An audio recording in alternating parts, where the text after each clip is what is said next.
KLFിൻ്റെ ഉദ്ഘാടന വേളയിൽ മുഖ്യമന്ത്രിയെ വേദിയിലിരുത്തിക്കൊണ്ട് MT വാസുദേവൻ നായർ നടത്തിയ മുഖ്യപ്രഭാഷണം തൃശ്ശൂർ പൂരത്തിൻ്റെ സാമ്പിൾ വെടിക്കെട്ടായിരുന്നുവെന്ന് വൈകാതെ തെളിഞ്ഞു.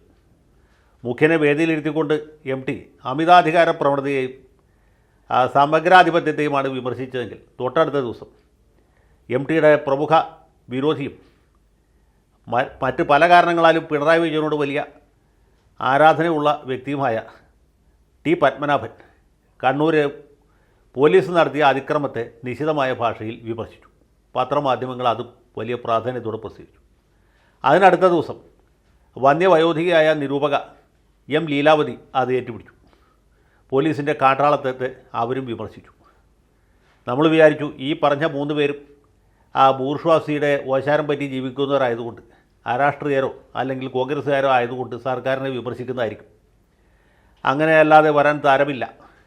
ആ സവർണ ഫാസിസ്റ്റ് ഗൂഢാലോചനയിൽ ഈ നിഷ്കളങ്കരായ സാഹിത്യകാരന്മാരും കുടുങ്ങിപ്പോയതായിരിക്കും എന്ന് കരുതി. ഗോവിന്ദ മാഷും ഏതാണ്ട് അതേ രീതിയിലാണ് പ്രതികരിച്ചത്. പ്രത്യേകിച്ച് മാഷും മറ്റും അടുത്ത കാലത്ത് പിണറായി വിജയനെ ഗംഭീരമായി പ്രശംസിച്ചു. ഇത് വ്യക്തിപൂജയാണ് എന്ന് ചിലരൊക്കെ വ്യാഖ്യാനിക്കും, ചിലരൊക്കെ അതിനെ കുറ്റപ്പെടുത്തുകയും ചെയ്തു.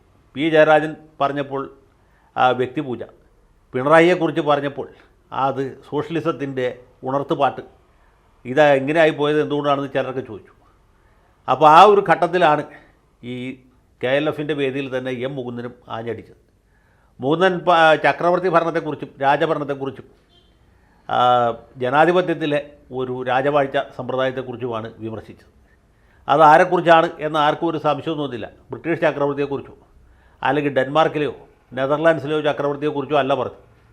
അദ്ദേഹം ഉദ്ദേശിച്ചത് അഖില കേരള ചക്രവർത്തി സഖാവ് പിണറായി വിജയനെക്കുറിച്ചാണ്. അത് CPMകാർക്ക് പോലും ആ കാര്യത്തിൽ സംശയവും തോന്നിയിട്ടില്ല.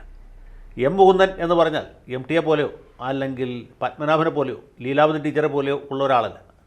അദ്ദേഹം അറിയപ്പെടുന്ന ഒരു ഇടതുപക്ഷ അനുഭാവിയാണ് എന്ന് മാത്രമല്ല, മാർക്സിസ്റ്റ് ഭരണകാലത്ത് കേരള സാഹിത്യ അക്കാദമിയുടെ പ്രസിഡൻ്റായിരുന്ന ആളാണ്. പിണറായി വിജയനേക്കാൾ 2 വയസ്സ് കൂടുതലുണ്ട് എങ്കിലും തനിക്ക് പിണറായിയെ വിജയേട്ട എന്ന് വിളിക്കാനാണ് താല്പര്യം എന്ന് പോലും പറഞ്ഞിട്ടുള്ള ആളാണ്.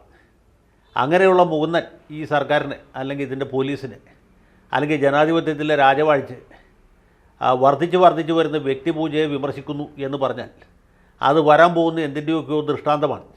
ഞാൻ വിചാരിക്കുന്നതനുസരിച്ചാണെങ്കിൽ ഒരു പക്ഷേ ഇത് മുഖ്യമന്ത്രിയും അദ്ദേഹത്തിൻ്റെ അനുചരന്മാരും തന്നെ പ്ലാൻ ചെയ്ത് നടപ്പാക്കുന്ന ഒരു നാടകത്തിൻ്റെ ഭാഗമായിരിക്കാൻ സാധ്യതയുണ്ട്. ഈ ലോക്സഭാ തെരഞ്ഞെടുപ്പ് കഴിയുമ്പോൾ പിണറായി വിജയൻ മുഖ്യമന്ത്രി സ്ഥാനം പരിത്യജിക്കുകയും തൽസ്ഥാനത്ത് മരുമകരെ വാഴിക്കുകയും ചെയ്യാനുള്ള ഒരു പദ്ധതി ഇപ്പോൾ ഏറെക്കുറെ വ്യക്തമായി കഴിഞ്ഞിട്ടുണ്ട്. അത് ഏത് ദിവസം നടപ്പാവും എന്ന കാര്യത്തിൽ മാത്രമേ സംശയത്തിന് അവകാശമുള്ളൂ. ഏതായാലും മൂപ്പര് ഇരിക്കുന്ന സമയത്ത് തന്നെ കണ്ണടയുന്നതിന് മുമ്പ് തന്നെ മരുമോനെ ഒരു സ്ഥാനത്ത് കയറ്റി ഇരുത്തിയിട്ടേ പുള്ളി പോവുകയുള്ളൂ. ആ കാര്യത്തിൽ യാതൊരു സംശയവും വേണ്ട. അതിൻ്റെ ഒരു മുന്നോടിയായിട്ടാണ് ഈ സാഹിത്യകാരന്മാരെ കൊണ്ട് ഇങ്ങനെ പറയിപ്പിക്കുന്നത്. ഇദ്ദേഹത്തിന് പ്രായമായി, വയസ്സായി, വ്യക്തിപൂജ അസംബന്ധമാണ്, അനാവശ്യമാണ്, ജനാധിപത്യത്തിൽ രാജവാഴ്ച പാടില്ല, തലമുറ മാറ്റം ഉണ്ടാകണം, പാർട്ടി കാലോചിതമായി ചിന്തിക്കണം, യുവതലമുറയ്ക്ക് അവസരം കൊടുക്കണം. മതന്യൂനപക്ഷ വിഭാഗത്തിൽ നിന്ന് ഇതുവരെ ഒരു മുഖ്യമന്ത്രി ഉണ്ടായിട്ടില്ല.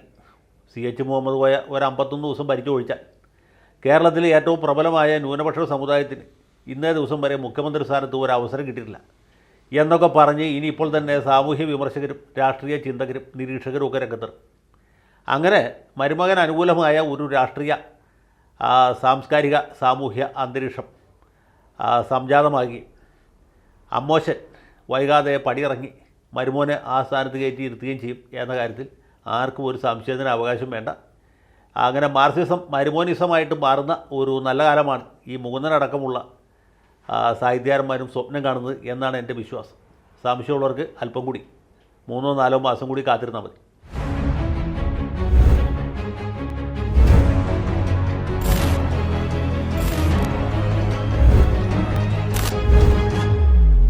കൂടുതൽ വാർത്തകളും വിശേഷങ്ങളും നിങ്ങളിലേക്ക് എത്താൻ ABC മലയാളം സബ്സ്ക്രൈബ് ചെയ്യുക, ബെൽ ബട്ടണും അമർത്തുക.